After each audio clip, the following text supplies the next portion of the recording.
مصطفى مصطفى متبعون للصفا. Alhamdulillah wa ala alihi wa sahbihi wa man walah wa ba'du. Alhamdulillah, kita bertemu lagi dalam majlis Al-Jum'ah membaca kitab Al-Hikam yang disusun oleh Imam Ibn Athaillah As-Sakandari. Kita sampai kepada hikmah yang ke-66. Saya setiap Jumat ini baca 1-2 hikmah, beberapa masjid sepagi. Jadi kadang-kadang di sini 66, balik lagi sini dah 70 lebih.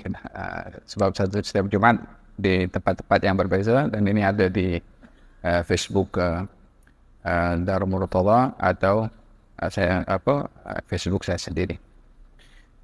Hikmah yang ke-66. Qala al-Imam Ibn Athaillah As-Sakandari, "Idza ra'aita 'abdan aqamahu Allahu biwujudil awrad wa adamahu Allahu 'alayha ma'a tulil imdad, fala tastahqiranna ma manahahu maulahu, li'annaka lam tara 'alayhi sima al-'arifin wala bahjatal muhibbin, falawla waridun ma kana wirdun." Kalau kamu melihat seorang hamba yang dipilih oleh Allah untuk sentiasa menjaga wirid dan mengekalkannya pada wirid itu walaupun terlambat pemberian, janganlah kamu sekali-kali memandang rendah pada hamba tersebut atas apa yang ia lakukan dengan keterlambatan pemberian. Karena kamu tidak melihat padanya tanda-tanda seorang arif, atau kamu tidak melihat pada hamba itu keceriaan pada wajahnya sebagai seorang pencinta kepada Allah, kalau bukan karena warid, yakni pemberian daripada Allah, maka tiada di situ wirid. Ini agak pening sedikit kata-katanya, tapi kita coba bahas satu-satu ya. Apa itu wirid dan apa itu warid? Kalimat wirid ini digunakan oleh Nabi SAW yang menunjukkan arti ibadah yang kita lakukan secara istiqamah. Baik itu bacaan Quran, baik itu zikir, baik itu salawat kepada Nabi, ataupun itu salat yang kita lakukan secara continuous, yang kita lakukan berterusan. Selain daripada salat fardu ya, salat fardu sudah wajib, kita tak dapat elakkan. Tapi ini salat-salat selain daripada yang wajib, seperti salat malam. Orang yang dia buat salat malam secara continue, secara berterusan, tak pernah miss, maka salat malam baginya adalah wirid. Berbeza dengan orang yang salat malam tapi dia on off, kadang salat, kadang tak salat, maka perbuatan salat bagi si fulan itu bukan wirid, sebab tidak dilakukan secara beristiqamah. Kebiasaan membaca Al-Quran di waktu malam ataupun zikir dan seumpamanya, kalau dilakukan secara berterusan tanpa ada putus, dan itu menjadi kebiasaan baginya, maka perbuatan ibadah itu dinamakan wirid. Baginda Rasulullah bersabda dalam hadis, "Man nama an wirdihi", barang siapa yang tertidur dari wiridnya. Wirid ini kebiasaan ibadah yang saya jelaskan tadi. Barang siapa yang tertidur daripada wiridnya, yakni di waktu malam, dia biasa bangun malam tapi dia tertidur, miss. Jadi kehilangan atau terlepas perbuatan yang biasa dilakukan olehnya karena terlelap. Lalu dia menggantinya di waktu pagi dengan melakukan sholat 12 rakaat, maka seakan-akan ia melakukan ibadah itu di waktu pagi, seakan-akan ia melakukannya di waktu malam. Yang bermakna di sini mengganti, mengqadha kebiasaan yang biasa kita lakukan pada ibadah di waktu malam. Walaupun pada dasarnya kewajiban mengqadha itu hanya kepada perbuatan yang wajib sahaja. Wajib qadha pada perbuatan yang wajib kalau ditinggalkan. Tidak ada kewajiban untuk mengqadha perbuatan sunnah yang tertinggal. Tapi dalam hal ini, oleh kerana perbuatan yang sunnah tadi dilakukan secara berterusan tanpa henti, sudah menjadi satu kebiasaan bagi dia, bila tertidur, terlepas, disunnahkan untuk mengganti. Seakan-akan itu menjadi satu kewajiban, walaupun bukan kewajiban. Apa tujuannya? Untuk menjadikan ibadah itu adalah dinamakan wirid, yaitu ibadah yang biasa dilakukan secara berterus. Ya, baik itu sholat atau Quran dan seterusnya. Jadi dalam hadis ini Nabi menggalakkan untuk mengganti kebiasaan ibadah selain daripada yang wajib kalau tertinggal daripadanya. Baginda Rasulullah sallallahu alaihi wasallam mengqadha salat ba'diyatul zuhri bila terlepas daripada waktunya. Yani pernah satu hari Nabi selepas salat zuhur, terus Nabi bergerak pergi ke Quba untuk selesaikan satu masalah, patah balik pergi ke Madinah, sudah masuk waktu asar. Sebelum melakukan salat ba'diyatul zuhur, dah pergi dulu. Balik, tak sempat untuk melakukan ba'diyatul zuhri di waktu zuhur karena waktu asar sudah masuk. Maka Nabi buat ba'diyatul zuhri tadi di waktu asar. Tujuannya adalah untuk mengqadha daripada salat sunnah yang biasa dilakukan supaya tidak terlepas daripada kebiasaan, maka Nabi menggalakkan untuk mengqadhanya. Bahkan beliau sendiri pun juga melakukan perbuatan tersebut, yakni mengqadha. Di dalam orang beribadah dengan wirid ini, baik itu dengan zikir dan seterusnya, ada sebahagian orang itu yang dia terburu-buru. Terburu-buru dalam arti, saya ingin tengok kesan daripada ibadah. Jadi wali ke, tak jadi wali ke, nampak keramat ke, tak nampak keramat ke, atau nampak sesuatu cahaya ke, tak nampak cahaya ke, ya kan? Kadang-kadang orang dalam beribadah itu tertipu dengan dirinya sendiri, ingin melihat keajaiban melalui ibadah yang dilakukan. Sehingga tak sedikit daripada mereka yang tergelincir kepada hurur, bangga, sombong, melihat diri lebih baik daripada yang lainnya karena ibadahnya. Tertipu dengan ibadahnya.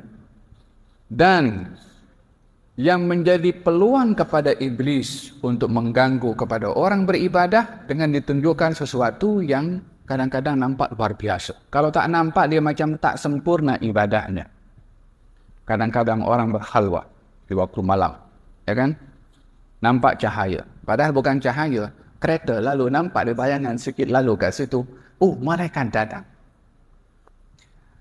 Imajinasi seperti ini boleh membawa kepada seseorang itu tersungkur jauh, jatuh ke bawah tanpa dia sedar, karena menjadikan ibadahnya itu akan dilihat berjaya kalau melihat keajaiban. Akan melihat ibadahnya itu berkesan kalau melihat sesuatu yang luar biasa. Nampak bayangan ke, atau dikhayalkan dengan sesuatu ke, atau macam ada sesuatu datang, ini ilham. Allah berfirman kepada aku, macam-macam sekarang kan ada orang macam-macam mendakwa dirinya dapat wahyu ke, dapat suara. Dan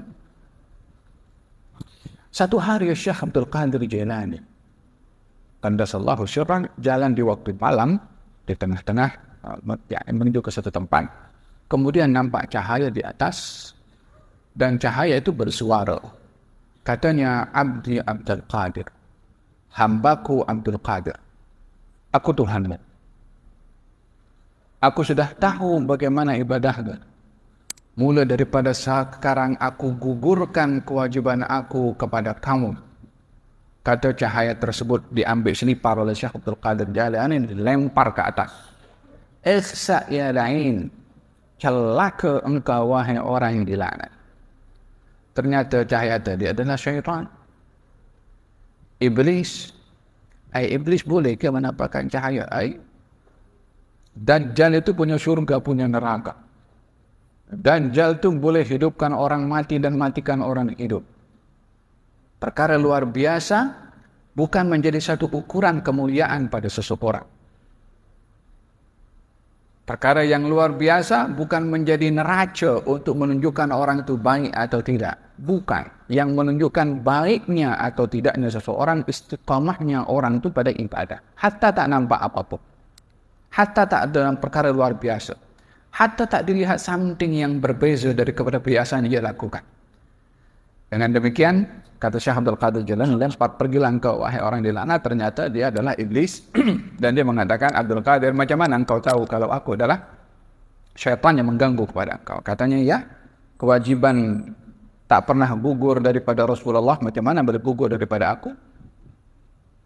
Rasulullah sampai akhir hayatnya mesti solat, macam mana Syekh Abdul Qadir boleh dilucutkan daripada solatnya? Padahal dia mendakwa sebagai Tuhan.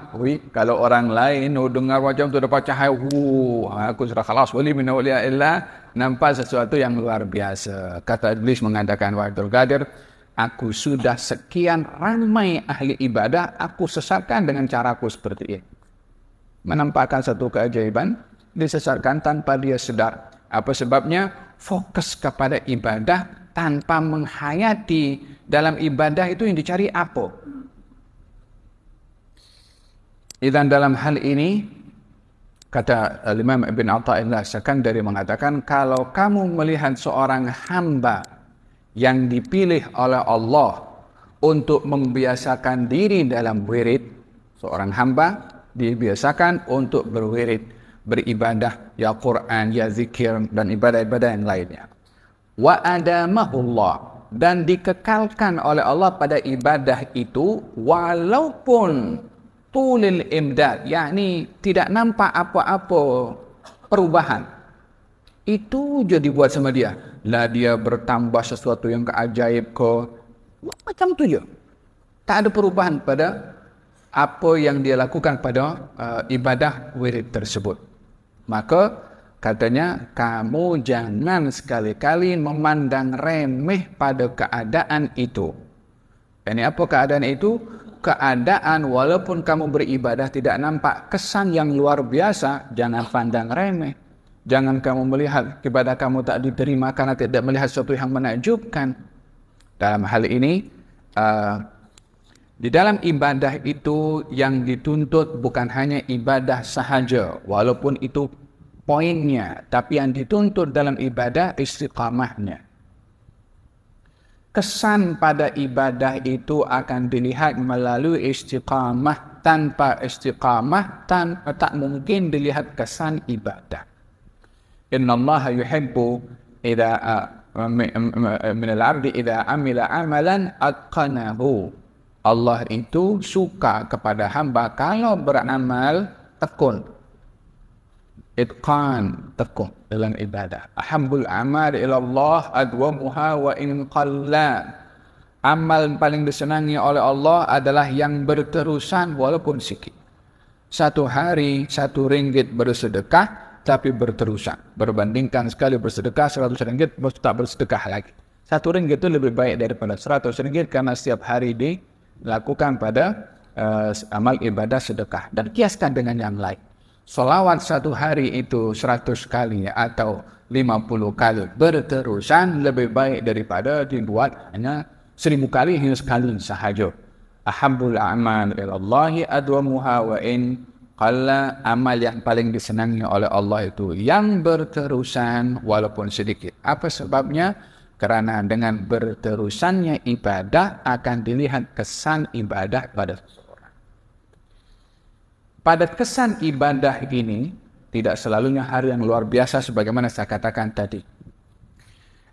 Istiqamahnya orang pada ibadah yang ia lakukan tanpa nampak perubahan yang menakjubkan atau hal yang luar biasa, itu sudah merupakan kesan ibadah. Kalau kita ingin melihat sejauh mana keberkesanan ibadah yang kita lakukan, tengok sejauh mana berterusan dan istiqamahnya ibadah itu kita lakukan. Kalau ibadah yang kita lakukan on off, dia akan menjadi ibadah tapi kurang berkesan. Tapi kalau ingin tahu kesan ibadah, tengok sejauh mana melakukan ibadah itu berterusan dan sejauh mana kalau ibadah itu terlepas pada kita. Miss ibadah itu begitu. Ada sebagian orang, kalau terlepas satu ibadah, alah masih ada esok, boleh buat lagi. Ada orang yang terlepas ibadah, Allah. menyesal. Rasa di dalam tu dengan rasa kesal kenapa terlepas, miss daripada ibadah yang biasa ia lakukan. Rasa menyesal tu itu adalah kesan daripada ibadah yang positif. Berbandingkan dengan orang yang dia terlepas ibadah, esok boleh buat. Dia tak menyesal. Oleh hadza kata baginda Rasulullah sallallahu alaihi wasallam ketika ditanya oleh salah seorang sahabat Nabi, "Ya Rasulullah, ma alamatullah fi man yurid wa ma alamatullah fi man la yurid?" Ya Rasulullah, apa tanda orang itu disayang oleh Allah dan tanda orang itu tidak dikehendaki kebaikan. Orang dikehendaki kebaikan dan orang yang tak dikehendaki kebaikan. Kata Nabi SAW, tanya kepada seorang sahabat itu namanya Zaid. Kenapa kamu bertanya soalan ini? Keadaan kamu sendiri macam mana? Kata Nabi. Katanya, asbahtu inni uhibbul khair. Saya ini orang yang suka kebaikan. Wa uhibbu ahlal khair. Dan saya suka orang-orang yang berbuat baik. Wa afrahu idza fa'altul khair. Dan saya senang saat berbuat kebaikan, tidak terpaksa. Kepada kebaikan suka, saat berbuatnya pun senang. Yang keempat, dan aku susah hati kalau terlepas peluang berbuat kebaikan. Kata Nabi, hasbuk hadza alamatullahi fi man yurid. Cukup. 4 yang kau sebutkan itu tanda Allah berkehendak kebaikan untuk kamu. Salah satunya apa yang terakhir? Rasa susah hati kalau terlepas daripada perbuatan baik. Berbeza dengan orang yang dia terlepas perbuatan baik, sama bagi dia. Paham tak? Dan keberkesanan ibadah itu akan dapat dilihat melalui istiqamahnya orang itu pada ibadah yang ia lakukan. Katanya, kalau kamu melihat seorang hamba yang dibimbing untuk melakukan ibadah yang bersifat kebiasaan, lalu dikekalkan pada ibadah tersebut walaupun pemberian dan tanda-tandanya tidak nampak ataupun pemberian itu tidak kunjung tiba, janganlah sekali-kali kamu memandang rendah pada perbuatan kamu, yaitu ibadah yang istiqamah tadi, karena itu pemberian daripada Tuhan kamu. Jangan kamu memandang rendah karena kamu tidak melihat tanda pada diri kamu. Saya ada banyak ibadah zikir hari-hari, tapi tak nampak apa cahaya. Saya banyak beribadah, tapi tak nampak perubahan pada makrifah saya. Saya banyak beribadah, tapi tak nampak satu power dalam kita punya tubuh badan. Saya banyak beribadah, tapi saya masih susah. Saya banyak beribadah. Bila ibadah yang dilakukan secara berterusan, dia ingin melihat tanda-tandanya secara fisikal, maka dalam hal ini dia tidak menghargai istiqamah ibadah yang sudah diberi oleh Allah kepadanya walaupun tak nampak tanda apapun juga. Katanya, falaula waridun makana wirdun. Yani kalau bukan oleh kerana Allah membimbing kepada dia untuk beribadah secara berterusan, maka dia tak akan mampu beribadah secara berterusan. Yakni istiqamahnya dia dalam ibadah itu adalah satu pemberian daripada Allah. Jangan menentukan pemberian ikut kita punya suka, tapi carilah pemberian daripada apa yang Allah kasih. Kata Imam Abdullah bin Nabil Haddad, orang kalau beribadah dengan istiqamah, kesan pada ibadah itu akan dilihat pada hatinya dan juga kepada tindakan tubuh badan. Kan Allah berfirman dalam Al-Quran, alladzina amanu wa tatma'innu qulubuhum bi dzikrillah ala bi dzikrillah tatma'innul qulub. Ketahuilah dengan berzikir hati akan tenang. Solusinya kesan daripada ibadah zikir, ketenangan di dalam hati. Ada kalanya orang itu ditunjukkan oleh Allah Subhanahu wa taala kesan ibadahnya secara fisik, secara real. Seperti mana berlaku kepada salah seorang sahabat Nabi membaca surat Al-Kahfi. Kemudian saat dia baca surat Al-Kahfi, kudanya di luar bergerak. Kalau dia berhenti, kuda itu berhenti. Dia sambung balik, kuda pun bergerak balik. Maka dia pun keluar. Dia nampak macam sesuatu turun daripada langit mendekati rumahnya. Kemudian dia keesokan harinya cerita kepada baginda Rasulullah. Kata Nabi, tilkas sakinah. Itu sakinah yang Allah turunkan kepada kamu saat kamu membaca Al-Quran Al-Karim. Yani ada kalanya sesuatu luar biasa betul ditunjuk, bukan tak wujud. Ada kalanya ditunjuk kepada orang-orang tertentu. Tetapi kalau tidak ditunjukkan, bukan bermakna ibadah itu tak berkesan. Minimum untuk kita tahu ibadah itu berkesan atau tidak, tengok pada istiqamahnya. Tengok pada perasaan ketika beribadah itu. Kita menyesal atau tidak kalau terlepas. Kita seronok atau tidak ketika beribadah. Itu tanda paling minim pada keberkesanan ibadah. Wa setiap ibadah ini, kata Imam Abdullah bin Al-Haddad yang mengatakan, wa irumta an tahdha biqalbin munawwarin naqiyyin 'anil aghyari fa'kis al-dzikri. Kalau kamu mahukan hati kamu itu bercahaya, yakni mahukan kesan ibadah itu pada hati, dan kesan ibadah pada hakikatnya adalah pada hati. Ibadah itu kesannya kepada hati, tubuh badan ini ikut juga apa yang ada dalam hati ini. Kalau kamu mahukan hati kamu itu bercahaya, maka hendaklah kamu istiqamah dalam berzikir. Fa'kif ala dzikri, i'tikaf dalam berzikir. Maksudnya apa? Kekal istiqamah dalam berzikir. Katanya, wa thabir alaihi fi dhalami wa fi dhiya'i wa fi kulli halin bil lisani wa bisyirri. Biasakan dalam zikir itu pagi dan petang. Seperti mana Allah perintahkan dalam Al-Quran, bertasbihlah kamu kepada Allah pagi dan juga petang, bil ghuduwi wal asad, pagi dan juga petang. Dan biasakan dalam berzikir itu dengan lisan dan juga dengan hati. Waktunya ditentukan, caranya pun juga ditentukan. Kenapa kita perlu berzikir menggunakan lisan sementara hati sudah memandai? Bukankah zikir itu letaknya dalam hati? Ya, karena lisan itu salah satu ibadahnya itu zikir, seperti mana tangan ibadahnya memberi dan membantu, mata ibadahnya tengok kepada Quran, telinga ibadahnya mendengar hal-hal yang baik, kaki ibadahnya melangkahkan ke masjid dan tempat-tempat yang baik. Setiap organ pada tubuh badan ini ada tuntutan ibadahnya. Jadi kenapa kita perlu berzikir dengan lisan sementara hati sudah memadai? Ya, karena tugas lisan itu dicipta oleh Allah, salah satunya adalah untuk berzikir. Ya kan? Macam mana itu sahabat boleh tahu Quran kalau bukan Nabi membaca dengan lisannya? Wa innama yassarnahu bilisanik. Dalam Quran kami mudahkan Quran dengan lisanmu Rasulullah Muhammad. Yani dengan apa? Dengan bahasa Arab yang diucapkan oleh lisan Nabi Muhammad SAW. Jadi berzikir itu kesannya pada hati ini juga melalui lisan. Waktunya pagi dan petang. Caranya berlisani wa bisyirri, dengan lisan dan juga dengan hati. Katanya fa innaka in lazamtahu bitawajjuhin. Kalau kamu itu membaca zikir tadi bitawajjuhin, bitawajjuh dengan khusyuk, bitawajjuh dengan khudu', tawajuh dengan fokus. Jadi zikir ini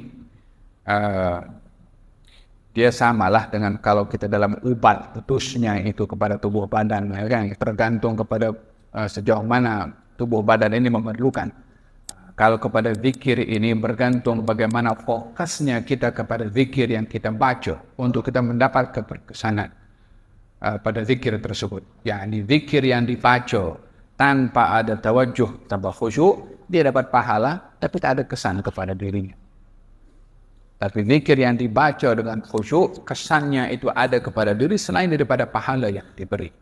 Kata Imam Al-Haddad, fa innaka in lazamtahu bitawajjuhin. Kalau kamu melazimkan diri dalam berzikir dengan tawajuh, khusyuk, badalaka nurun laysa kasyamsi wal badri. Akan Allah tunjuk kepada kamu cahaya yang bukan seperti bulan dan juga bukan seperti matahari.